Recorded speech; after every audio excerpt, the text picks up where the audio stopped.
Right off the bat, there are two things you need to know about Texas and climate change.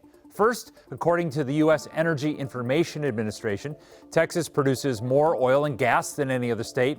And second, it emits more carbon dioxide. So what's happening at a UN climate summit in Scotland matters here. The question now is, what is at stake for Texas during these negotiations? For some background, let's talk about that summit in Glasgow. Diplomats and heads of state are there trying to set new targets that would quickly curb the burning of coal, oil, and gas that heat up the planet. The mission is to avoid catastrophic warming that science shows would happen if we do nothing. What does that look like? Well, take Dallas-Fort Worth, for example. Average annual temperature has been on the rise since 1970. Based on research from the United Nations, if world leaders do agree to significant emissions cuts, future warming would slowly stop around 70 degrees. If they do not agree, it rises above 74 degrees. That kind of warming will create massive problems.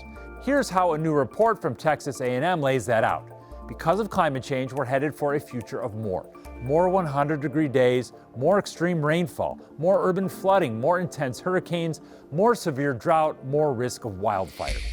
Well, as I tell my students, the decisions that are made at this meeting and at meetings next year and maybe the year after, these are going to determine what the world looks like when my students are my age.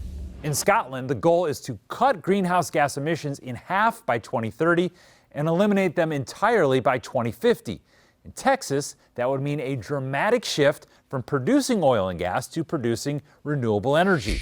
The United Nations Secretary General also sees opportunities for Texas. How important is the participation of a state like Texas for the world to achieve its goals? And how do you encourage participation from a state that's so entrenched in the carbon economy?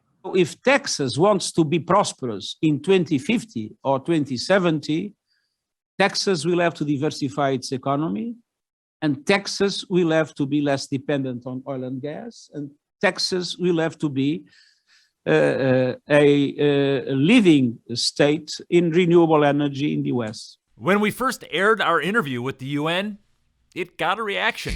Texas Governor Greg Abbott is slamming the United Nations after that group's leaders said Texas needs to be less dependent on oil and gas. Governor Abbott responding on Twitter saying, quote, Texas to United Nations, pound sand. In Texas, it's also important to understand the politics of climate change. A poll for the Texas Politics Project shows that voters are deeply divided, with 88% of Democrats saying climate change is happening compared to 30% of Republicans. But regardless of political opinion, Texas is actually a leader in renewable energy.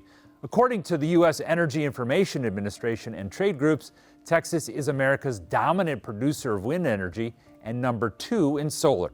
So when it comes to the world working together to find solutions, what's at stake for Texas? In one way, we're headed toward a more extreme future just like everybody else's. But in another, as the largest producer of oil, the largest emitter of carbon, and the largest producer of wind, it's hard to imagine the world can hit its targets without Texas helping to lead the way. I'm David Schechter reporting.